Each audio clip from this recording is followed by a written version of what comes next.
This is a big week. Our schools go back. The first time since March, our children, young people, are going to be in school. Wednesday and Thursday this week I met some primary one children with their parents who are going to school. And the S1s are new in high schools and finding their way around.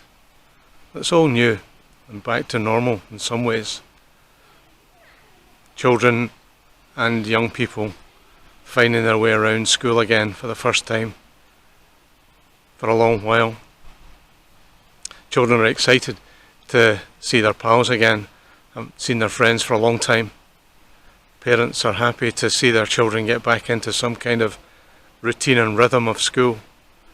And teachers are delighted to see the children, but kind of aware of the responsibilities that they have to make sure that everybody stays safe and well. I also kind of think that this is a pivotal moment for Scotland in the coming out of lockdown. Our schools go back, and if the schools go back and everybody's safe and well, then we would hope that the lockdown restrictions would be eased in other ways too.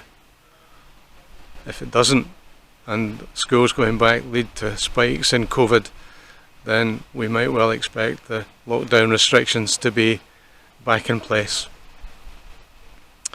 Back to School with God is an initiative that's been around for a number of years now, taking time in August and September to pray for our schools, for the school communities, children and young people, parents, teachers, others, and for the place that the schools have in our communities.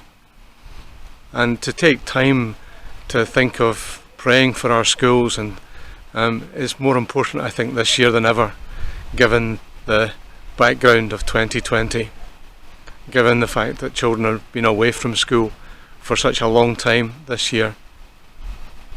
And so we take time to pray for our children and young people and for the rest of the school communities too, as they go back and as we pray that they stay safe and well.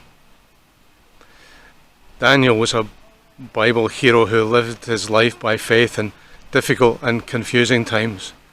And prayer was one of these factors in Daniel's life that shaped the man he was, that helped him live his life well. And prayer is a gift that God has given to us.